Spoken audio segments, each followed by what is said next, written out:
I'm gonna talk my shit about these corporations because these corporations are already trying to put me behind bars, so I didn't harm anyone or do nothing. The Matrix is corporations owned by a select group of families that also have organizations like Illuminati and Freemasons, etc., which end up corrupting not just politicians but local police chiefs, judges, etc. People that we come across. So it's these families which are all of a certain religion. And beneath them, politicians and whatnot, presidents, whatnot.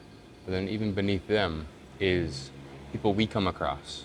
A judge, police chiefs, companies funding research for doctors. So then the doctor's not going to disagree with a corporation that's funding them and giving them all this lab shit. So it's how Kellogg's is able to buy science that says Kellogg's Frosted Flakes is better for you than eggs and bacon and sausage because the fats in eggs and bacon and sausage is unhealthy for you. So you should eat Kellogg's cornflakes and sugar instead. That's how they can buy science and buy your local politicians. Obviously, the news is the most bought thing ever, but as well as social media algorithms. This is obviously bought.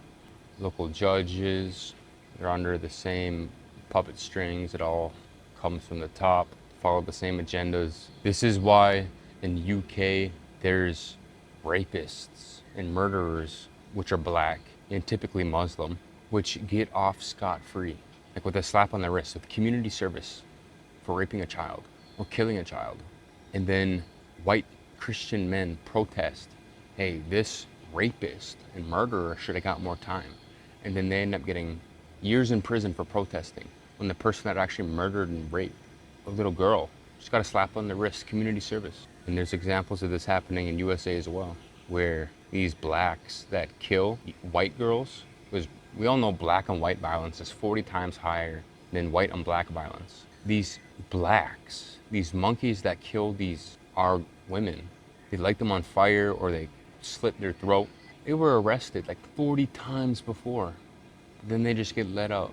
But then when there's a strong white Christian male, or I filled out a piece of paper wrong exercising a constitutional right, they want to give me 10 years. So obviously there's an agenda. And so these judges are under the political puppet master strings of the people above them, as well as police chiefs in certain small groups, certain private groups and organizations that get told an agenda to do, and then they tell their police squad to do that, even though it's unconstitutional and not what America is about. They still carry it out because the police chief told them to do it, and people don't really have a backbone anymore.